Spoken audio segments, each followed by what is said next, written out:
Back in 2016, fresh off a painful breakup, I moved to Fairpoint, Oregon, and decided to give Tinder a try.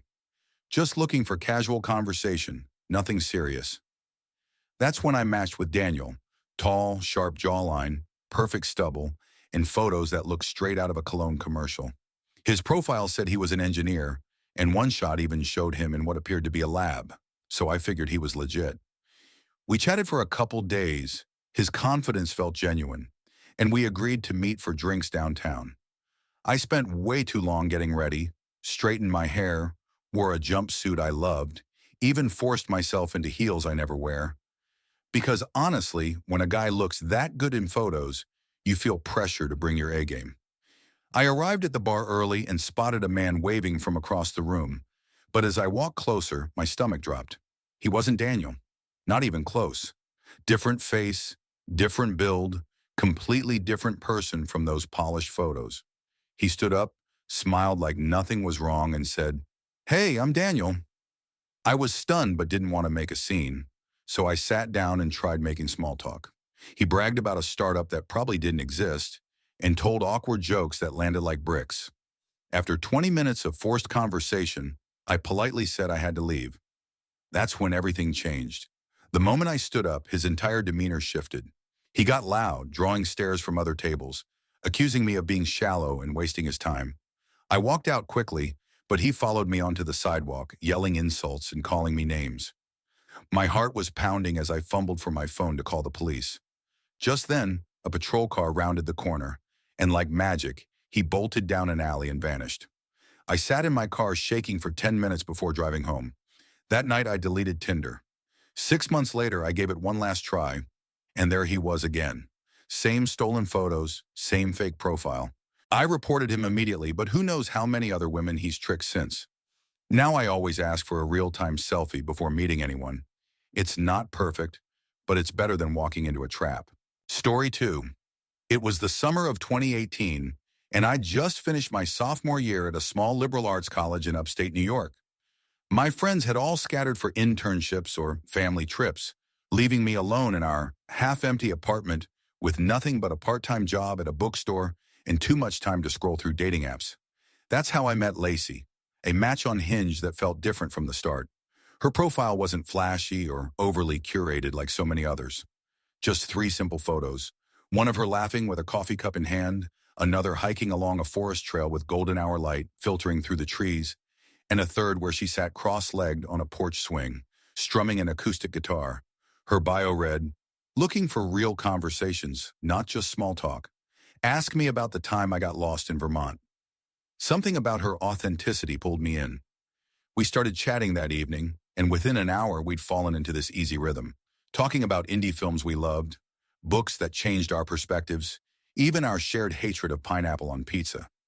She had this way of asking questions that felt genuinely curious, not performative. When I mentioned I'd recently reread The Alchemist, she didn't just say, "Cool." She asked what passage resonated with me most that time around. By midnight, we'd exchanged nearly 200 messages. She told me she lived about 40 minutes outside the city, in a quiet town surrounded by woods. "It's the kind of place where you can actually see stars at night," she'd written. "No light pollution, just silence and fireflies." That detail stuck with me, romantic in a way city life never was. We texted daily for the next week, building this digital intimacy that felt surprisingly substantial. She'd send voice notes sometimes, her voice soft with a slight rasp, like she'd just woken up, telling me about her day working at a local animal shelter or describing the way the morning fog settled over the fields near her house. I found myself looking forward to those notifications more than anything else that summer.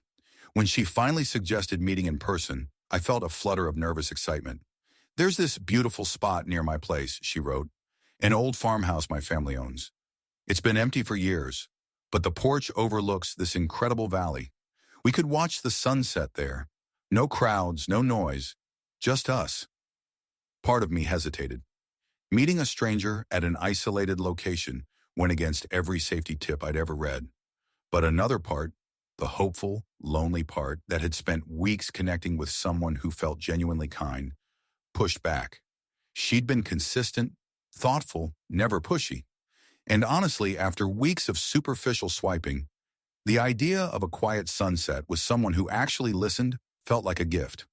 I agreed but suggested we meet first at a cafe in town to break the ice. She responded almost instantly. Of course, let's grab coffee at the Daily Grind around 4 p.m., then head out to the farmhouse if we're both comfortable. That compromise put me at ease. She respected boundaries. She wasn't rushing anything. I arrived at the cafe 15 minutes early, wearing a light sweater against the evening chill and my favorite pair of worn-in jeans. The place was cozy, exposed brick walls, the smell of roasted beans hanging in the air, indie folk music playing softly from speakers near the ceiling. And there she was, sitting by the window exactly as her photos had shown. Shoulder-length auburn hair, warm brown eyes, a delicate silver necklace resting against her collarbone. She stood when she saw me, offering a genuine smile that reached her eyes.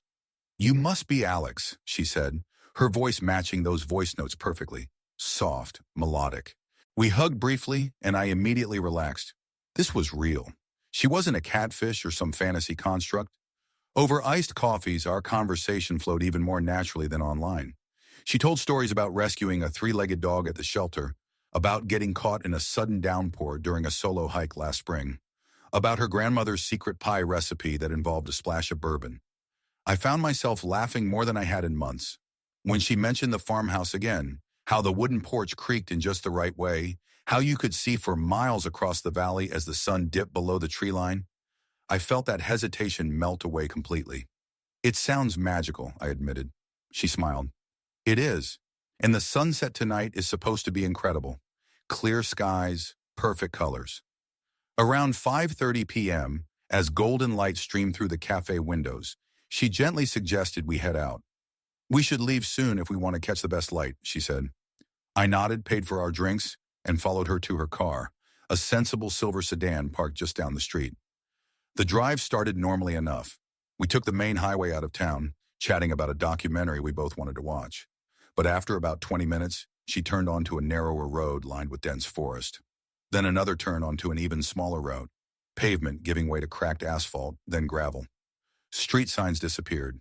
The GPS on my phone flickered, then lost signal entirely. I shifted uncomfortably in my seat. "Are we getting close?" I asked, trying to keep my tone light.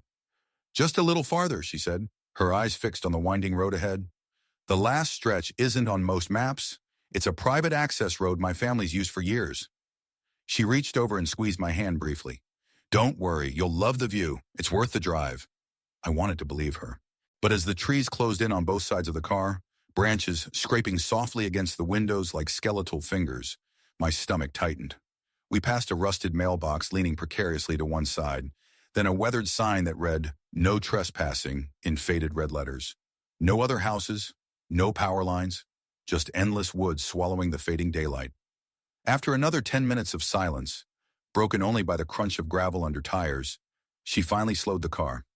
"We're here," she said softly. I looked out the window. There it was, a 2-story farmhouse sagging with age, paint peeling from weathered clapboard siding, several windows boarded with warped plywood. The porch she'd described hung at a slight angle, one support beam visibly cracked. It wasn't charming or picturesque. It was derelict, dangerous. My pulse quickened. "This is it?" I managed to say. She turned to me, her expression unreadable in the dimming light. "Come on," she said, already opening her door. "The view from the back is even better." I didn't move. Something had shifted, not just in the location, but in her energy. The warmth from the cafe had evaporated, replaced by a quiet intensity that made my skin prickle. I fumbled for my phone. No service. Of course. She stood outside the car now, waiting. "Aren't you coming?" Her voice was calm, but there was an edge to it, a subtle pressure that hadn't been there before. I forced a smile.